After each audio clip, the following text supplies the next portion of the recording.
মূলত রব্বে কারীম আমাদেরকে মানুষ বানিয়েছেন, আমাদেরকে রূহ ও শরীরের সমন্বয়ে মানুষ বানিয়েছেন। রূহ ও শরীর বলেন, আমরা কি দিয়ে মানুষ? আমরা রূহ ও শরীর দিয়েই মানুষ। আমাদের শরীর কিন্তু জড় পদার্থ, শরীর হলো জড় পদার্থ, এটা চলার কোনো শক্তি নেই। এটার ভিতরে আল্লাহ তাআলা হায়াতে জাবেদার এক অংশ, হায়াতে আবাদির এক অংশ, হাইয়ের হায়াতে আবাদির একটা অংশ আমাদের ভিতরে ফুঁকে দিয়েছেন। যেদিন ফুঁকছেন সেদিন থেকে নড়া শুরু হয়েছে। কয়দিন পরে এটা আবার উঠায় নিয়ে যাবেন, এটা আবার কি, এটা আবার উঠিয়ে নিয়ে যাবেন, তখন থেকে আবার নড়া বন্ধ হবে। দিয়েছেন কবে? মায়ের পেটে 4 মাস বয়সে। আর নিবেন কবে আমাদের জানা নাই। শুধু মধ্যবর্তী সময়টা রব আমাদেরকে শুধু এক কাজের জন্য দিয়েছেন। মায়ের পেটে দিয়েছেন বডি তৈরি হওয়ার জন্য, আর দুনিয়ার পেটে দিয়েছেন রূহ তৈরি করার জন্য। মায়ের পেটে বডি তৈরি হয়ে দুনিয়াতে চলে, আর দুনিয়াতে রূহ তৈরি হয়ে জান্নাতে চলে। মূলত দুনিয়া দিয়েছেন রব্বে কারীম শুধুই আমাদের রূহটাকে জান্নাতের উপযোগী বানাবার জন্য। বলেন, রূহটাকে জান্নাতের উপযোগী বানাবার জন্য। এজন্য ইয়াসআলুনাকা আনির রূহ, ওরা আপনাকে রূহ সম্পর্কে জিজ্ঞেস করবে। কুলির রূহু মিন আমরি রাব্বি, আপনি বলে দেন রূহ হলো আমার রবের আদেশ। বলেন, রূহ কি? আমার রবের আদেশ। এজন্য আল্লাহ তাআলা তার রাসূলকে 40 বছর বয়সে গারে হেরায় ডেকে নিয়ে রূহের মধ্যে আরেকটা রূহ ফুঁকে দিয়েছেন। রূহের মধ্যে আরেকটা রূহ কি ফুঁকে দিয়েছেন। ওয়াকাযালিকা আওহাইনা ইলাইকা রূহাম মিন আমরিনা, ওয়াকাযালিকা যেভাবে মায়ের পেটে আপনাকে 4 মাস বয়সে আমি রূহ ফুঁকে দিয়েছি, ঠিক তেমনি ভাবে 40 বছর বয়সে আপনাকে গারে হেরায় ডেকে নিয়ে এসে নতুন ভাবে আবার রূহ ফুঁকে দিয়েছি। আগেরটাও ছিল রূহ, এখনকারটাও রূহ। আগেরটা ছিল বডির রূহ, এখনকারটা হলো রূহের রূহ। কি বলছি বলো? আগেরটা কি ছিল? বডির চালিকা শক্তি, আর এখন হবে রূহের চালিকা শক্তি।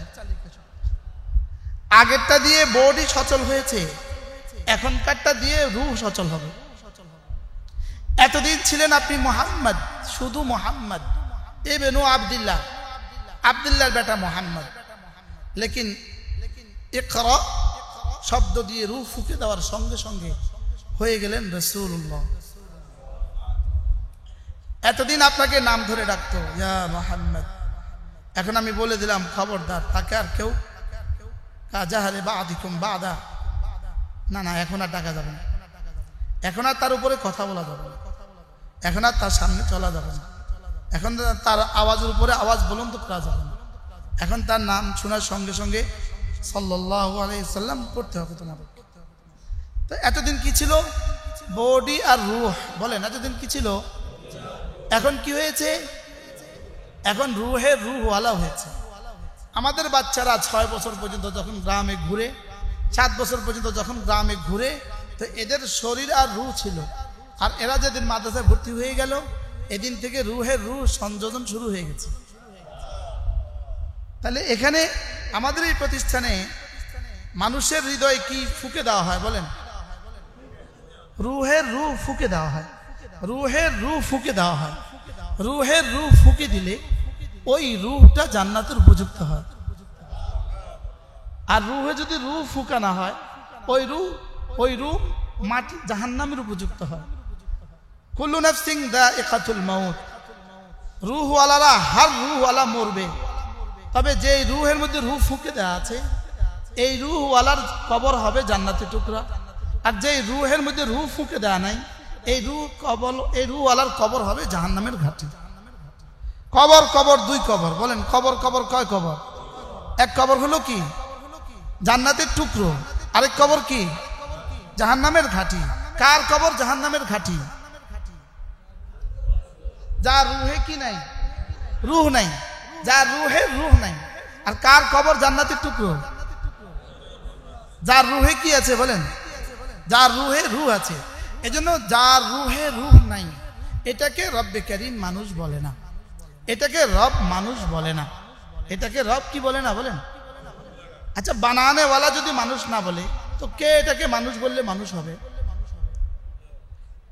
এখানে ফুল আছে না নাই? আছে না নাই? এটা ফুল না ফুলের ছবি? এটা কি? এটা ফুলের ছবি। এখান থেকে কখনো মধু বের হবে? এখান থেকে কখনো ঘ্রাণ বের হবে? কেন এখান থেকে ঘ্রাণও বের হয় না, মধু আসে না? এটা ফুল নয়, ফুলের ছবি। ঠিক রুহের রুহওয়ালারা মানুষ, এর বাইরে যারা আছে মানুষের ছবি। কি বলছি বলেন? এর বাইরে যারা আছে তারা কি মানুষের কি? মানুষের ছবি। তো মানুষের ছবি থেকে কি সুঘ্রাণ আসার সুযোগ আছে? হ্যাঁ, এই জন্য মানুষের ছবিওয়ালারা তাদের বাবাদেরকে বৃদ্ধাশ্রমে দিয়ে দেয়, আর মানুষওয়ালারা তাদের বাবার জন্য চোখের পানি দেয়। আমাদের ইঞ্জিনিয়ার মিজান সাহেবকে আমি এই পর্যন্ত যতবার দেখছি ততবার দেখছি বাবার জন্য কাঁদতে। কি ভাই, ওনার বাবার প্রতি ভালোবাসা আমার এখানে নিয়ে আসছে। বাবাকে বৃদ্ধাশ্রমে দেয় কারা বলেন? রুহে কি নাই বলেন? আর বাবার জন্য কাঁদে কারা? যাদের রুহে কি আছে? যাদের রুহে রুহ আছে। এজন্য ওয়াকাযালিকা আওহাইনা ইলাইকা রূহাম মিন আমরিনা মা কুনতা তাদরি মাল কিতাব ওয়ালাল ঈমান। আপনি এতদিন জানতেন না ঈমান কি জিনিস, আপনি এতদিন জানতেন না কিতাব কি জিনিস। আমি গারে হেরায় ডেকে নিয়ে এসে আপনার রুহে রূহ ফুঁকে দিয়েছি, এখন আপনি সব জানেন। শুধু সব জানেন না, উতীতু ইলমাল আউয়ালিন ওয়াল আখিরিন, আদম থেকে ঈসা আলাইহিস সালাম পর্যন্ত 100 লাখ আম্বিয়াকে যা দিয়েছি তার সবটা আপনাকে ইকরা দিয়ে একসাথে দিয়ে দিয়েছি। কি ভাই, একসাথে দিয়ে দিয়েছে। আগের দিন পর্যন্ত কিছুই জানা ছিল না। আগের দিন পর্যন্ত কি? আগের দিন পর্যন্ত ওই মক্কার এক যুবক, ছাগল চরানেওয়ালা এক যুবক, খাদিজার ব্যবসা করনেওয়ালা এক যুবক, হ্যাঁ, আব্দুল মুত্তালিবের বকরি চরানেওয়ালা এক যুবক, আগের দিন পর্যন্ত। লেকিন ইকরা ফু দিয়ে দিয়েছে, ফু। ইকরা ওয়াহাইনা ইলাইকা রূহাম মিন আমরিনা, যেভাবে হুবহু কুলি রূহু মিন আমরি রাব্বি, রূহ হলো আপনার রবের নির্দেশ, ঠিক তেমনি ভাবে ইকরা আপনার রবের নির্দেশ। এটাও আমরে রব, ওটাও আমরে রব বলেন। ওটা দিয়ে শরীর সচল হয়েছে, এটা দিয়ে রূহ সচল হবে। ওটা দিয়ে শরীর দুনিয়ার উপযুক্ত হয়েছে, এটা দিয়ে রূহ জান্নাতের উপযুক্ত হবে। এটা দিয়ে রূহ কি হবে বলেন? জান্নাতের উপযুক্ত হবে। এজন্য রূহের রূহ দরকার আছে না নাই বলেন? এজন্য রূহের রূহকে মাঝে মাঝে ঘষা মজা করতে হয়। রূহকে মাঝে মাঝে কি করতে হয় বলেন? ঘষা মজা করতে হয়।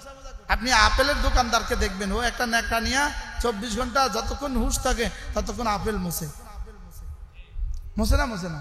ও শুধু তার আপেল মুছতে থাকে, শুধু আপেল মোছে, কমলা মোছে, শুধু একটা ঝাড়ু দিয়া মুছতে থাকে। সে বুঝে যত চকচকে হবে তত কাস্টমার সুন্দর বেশি আসবে, কাস্টমার এটা পছন্দ করবে। ঠিক এটাকে যত চকচকে করা যাবে তত রব এটাকে বেশি পছন্দ করবে, কারণ রব যে এটার একমাত্র খরিদ্দার। সুবহানাল্লাহ বলেন। এটার খরিদ্দার একজন, শুধু একজন।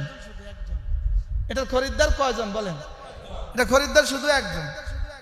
ইন্নাল্লাহ আশতারা মিনাল মুমিনিনা আনফুসাহুম ওয়া আমওয়ালাহুম বিআন্না লাহুমুল জান্নাহ। আমি তো খরিদ্দার, তুমি বিক্রেতা। আমি খরিদ্দার, তুমি বিক্রেতা। তো বিক্রেতা তার ফসলাকে মাঝে মাঝে কি করতে হয় বলেন? ঘষা মাজা করতে হয়, ঘষা মাজা করতে হয়। আচ্ছা, গাড়ি আগামী দিন তো ময়লা লাগবে, তা আজকে আবার পরিষ্কার কেন করবে? পরের দিন তো আবার ময়লা হবে, তা আজকে আবার পরিষ্কার কেন করবে? এটাকে প্রতিদিন কেন পরিষ্কার করতে হয়? এটা যেন সুন্দর লাগে, এটা যেন কি লাগে বলেন। তাহলে এটাকেও তো মাঝে মাঝে পরিষ্কার করা যেন রবের কাছে সুন্দর লাগে। রবের কাছে কি লাগে বলেন? সুন্দর লাগে। গতকালকে দুধ জাল দিছে যে পাতিলে, আজকে কি ওই পাতিলে আপনি দুধ ঢালবেন? না ধুয়ে দুধ ঢালবেন?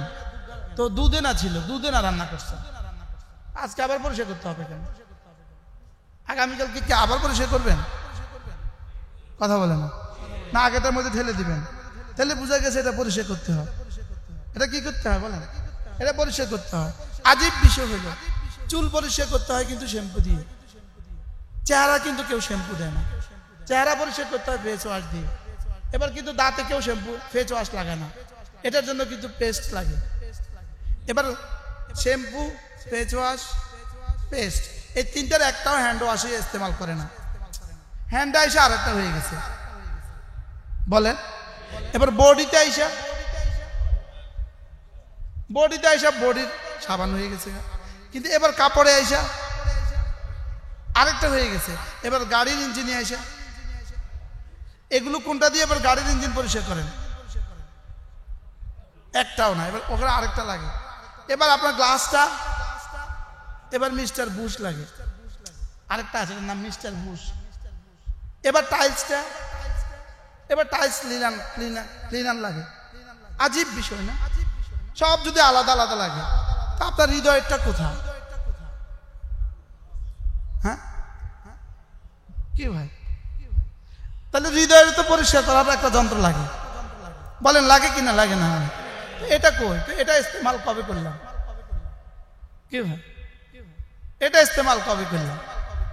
এজন্য কাদ আফলাহা মান তাযাক্কা, এজন্য কাদ আফলাহা মান যাক্কাহা, এটাকে যে সাফ করবা তুমি কামিয়াব হয়েই গেছো। শুধু হয়ে গেছো না, রস্যই লাগাইতে হবে তরজমা, কাদ আফলাহা, হয়েই গেছো। বলেন হয়েই গেছো। মান তাযাক্কা, যেটা যে না এটাকে একটু ঘষা মাজা করে, এটা কি করে বলেন? ঘষা মাজা করতে করতে কি হবে জানো? গুনার মজা আর গুনার সাজা, একটা হলো গুনাহের মজা আর একটা হলো গুনাহের সাজা। বলেন গুনাহের মজা আছে না নাই? সাজা আছে না নাই? তো গুনাহের মজা আর সাজা, এটাকে ঘষা মাজা করতে করতে না তোমার কাছে গুনাহের মজা থেকে গুনাহের সাজার ভয় বেশি হবে। আর যদি ঘষা মাজা না করো তো মজা বেশি হবে, সাজা ভুলে যাবে, মজা বেশি হবে। বলেন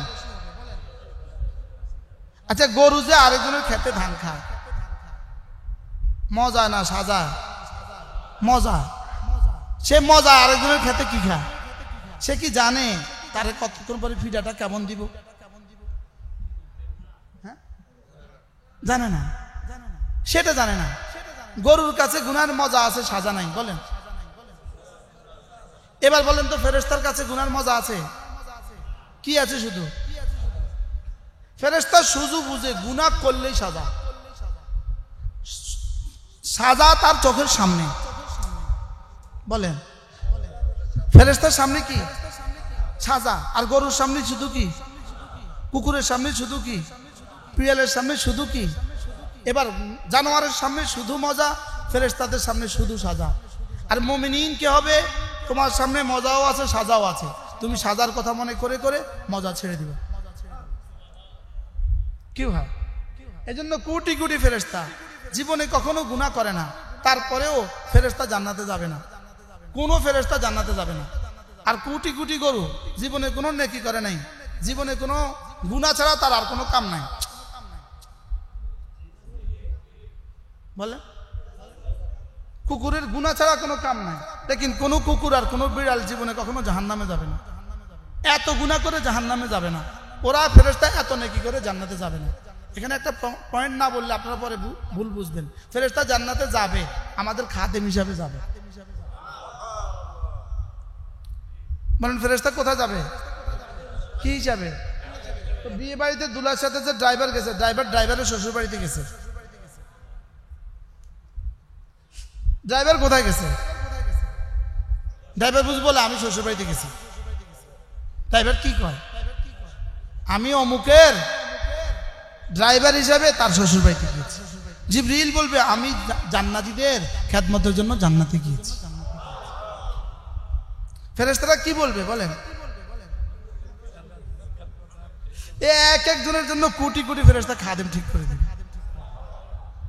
আর ওরা বলবে আমি অমুক জান্নাতের খাদেম। ফেরেশতাদের সাথে আবার দেখা হবে, বলবে তুমি কার? আমি তো খালেদের, আমি খালেদ সাহেব। তুমি কার? আমি রাশেদ সাহেব। কি ভাই, তাহলে ফেরেশতা জান্নাতে যাবে কি হিসাবে বলেন? খাদেম হিসাবে। আর গরু জাহান্নামে যাবে না কেন? এত গুনাহ করছে গরু জীবনে, কিন্তু জাহান্নামে যাবে না কেন?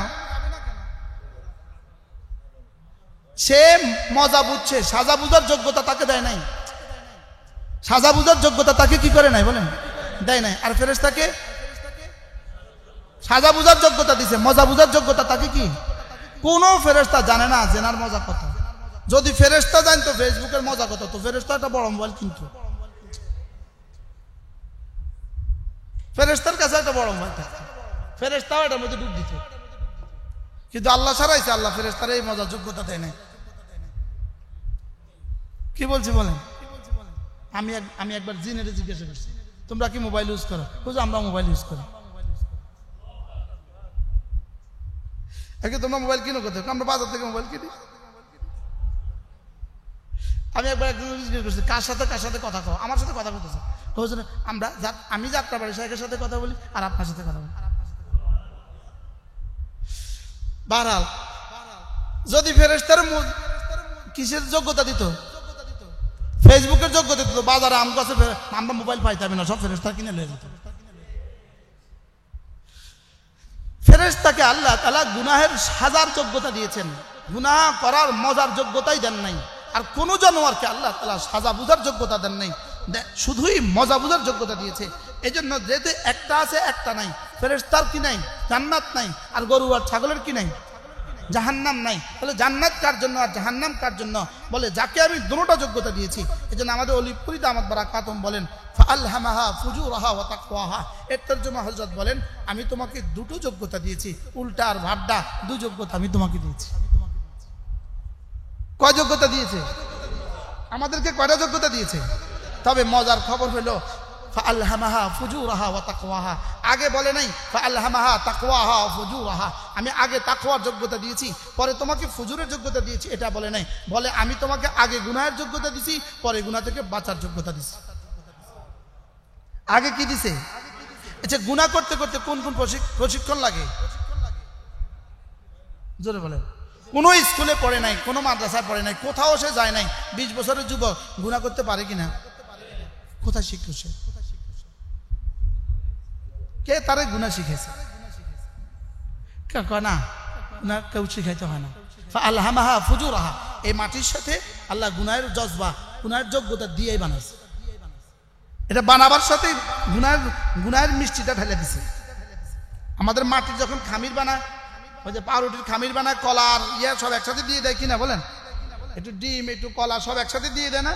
তারপরে এটা থেকে কলার গ্রান আছে, কলার কি আছে? গ্রান আছে। তা আমাদের মাটির সাথে গুনাহের যোগ্যতা কি দিছে? এটা মিশাইয়া দিছে। এই জন্য এটা শিখতে হয় না। এটাকে এই জন্য কি করতে হয় না? হ্যাঁ, গুনাহ থেকে বাঁচতে পরেরটা শিখতে হয়, কারণ পরেরটা আল্লাহ পরে দিছে। ফাআলহামাহা ফুজুরাহা ওয়া তাকওয়াহা। আগে তোমাকে কিসের যোগ্যতা দিয়েছি? পরে তোমাকে কি? গুনাহ থেকে বাঁচার যোগ্যতা দিয়েছি। গুনাহের যোগ্যতাও আমি দিয়েছি, গুনাহের থেকে বাঁচার যোগ্যতাও আমি দিয়েছি। বাকি হ্যাঁ, গুনাহের যোগ্যতা তোমাকে কোথাও শিখতে হবে না, গুনাহ থেকে বাঁচার যোগ্যতা তোমাকে শিখতে হয়। কি ভাই? আচ্ছা, জমিনে আগাছা উঠতে কবে কবে মেহনত লাগে? আচ্ছা, এত ঘাসের এই বীজ করতে গেল খেতে, কে ছিটেছে? কবে এই ঘাসের মধ্যে কে কি দিছে? সার দিছে কে? তো সার ছাড়া এখানে এত হইলো কেন? এখানে পানি দিছে কে? এখানে এত হইলো কেন? এটা হলো ফাআলহামাহা ফুজুরাহা। এটা কি? আচ্ছা, এবার কাঁচামরিচ লাগাইতে হ্যাঁ কি পরিমাণ পরিশ্রম করলে কাঁচামরিচ হবে? 1 চাষে তুলা, 2 চাষে মূলা, 3 চাষে ধান, 4 চাষে পান, কি কি পরিমাণ মেহনত করতে হয়। তাইলে বোঝা গেছে এ হলো জমিন। এটা কি বলেন? জমিন। এটা যদি মেহনত না করে আগাছা, কেমন আগাছা উঠবে? আগাছা হইতে হইতে প্রথম আগাছার এখানে কি হয়? আগাছার এখানে প্রথমত আগে ফিফিলিকা, তেলাপোকা ইত্যাদি জমা হয়। কয়েকদিন পরে আরো বেশি হয়ে যায়। এবার এখানে বিড়াল এসে আশ্রয় নেয়। এবার আরো বেশি হয়, এখানে এসে কুকুর এসে আশ্রয় নেয়। এবার আরো বেশি হয়, ধীরে ধীরে এখানে ভাগ বল্লুক আছে না না বলেন? এবার বলুন তো দেখি, নেতানিয়াহুর কলিজায় ভাগ বল্লুক কি পরিমাণ জমা হয়েছে? হ্যাঁ, পৃথিবীর কত কোটি ভাগ বল্লুক তার কলিজায় জমা হয়েছে? হ্যাঁ, পৃথিবীর সব জালেমদের জুলুমকে একসাথে করলে আজকের ফিলিস্তিন, আজকের ইসরায়েলের কি প্রধানমন্ত্রীর জুলুম তার চেয়ে বেশি হয়েছে নি বলেন? তো কেন হলো? কি হয়েছে? আগাছা কি পরিমাণ হয়েছে? হ্যাঁ, কি পরিমাণ আগাছা হয়েছে? এখান থেকে শুরু করে আপনি আর আমি পর্যন্ত, এখান থেকে শুরু করে আজকের এই লেভেল পর্যন্ত, বাংলাদেশের এই মেলান্দহের এই লেভেল পর্যন্ত যতগুলোর দিকে তাকাবেন ততগুলোর কলিজা আগাছা কেমন? জোরে বলেন না। হ্যাঁ, কালকে দেখছি, কিসের মধ্যে দেখছি, ঢাকা শহর পকেটমারদের অভয়ারণ্য। ঢাকা শহর পকেটমারের অভয়ারণ্য। তো ঢাকা শহরে এত পকেটমার করতে আইলো, আসমান থেকে পড়ছে। এরা কারা? বাংলাদেশি মানুষ। তো এদের কলিজায় এরা এত জঘন্য কেন হলো? কোন কারণে বলেন না? কলিজায় কি নাই? রূহ নাই। রুহের মধ্যে রূহ ফুকা হয় নাই। বলেন রুহের মধ্যে কি হয় নাই? রুহের মধ্যে রূহ ফুকা হয় নাই। তো রুহের মধ্যে যদি রূহ ফুকা না হয় তো ওই রূহ কি পরিমাণ ক্ষতি করেছে? এখন আমাদের চাঁদপুরের এক আলেম দ্বীন শেষ দশকে, রমজানের শেষ দশকে ঢাকাতে কালেকশন করছে, তাহসিল করে সিএনজিতে উঠছে, তার পাশে দুজন বসছে। ওনার এখানে পাগড়িটা ঝুলানো ছিল, এখানে ঝুলানো ছিল। দুইজনে দুই পাশের পাগড়িটা ধরে টান দিছে। জিহ্বা বের হয়ে গেছে, চোখগুলো বের হয়ে গেছে, তারপরে সব নিয়ে গেছে, উনি মারা গেছে। আল্লাহ তার কবরকে জান্নাতের টুকরো বানিয়ে দেন। বলেন কেন হয়েছে? রুহের কি নাই? তাহলে রুহের রূপটা কত দরকার? হ্যাঁ, রুহের রূহ যদি ফুকা না হয় তো এরকম একটা রূহ কত কোটি মানুষের হত্যার জন্য যথেষ্ট হইতে পারে, কত কোটি মানুষের ধ্বংসের জন্য যথেষ্ট হইতে পারে। হ্যাঁ, কোটি কোটি মানুষের ধ্বংসের জন্য যথেষ্ট হইতে পারে কিনা বলেন না? কেন? রুহের রূহ কি নাই? রুহের রূহ ফুকা হয় নাই, তার রূহ ঠিক নাই, তার রূহ কি নাই, তার রূহ ঠিক নাই। আল্লাহ কেন কথাগুলো বলছি? যে আল্লাহ তাআলা যেন আমাদের রূহগুলো ঠিক করে দেন।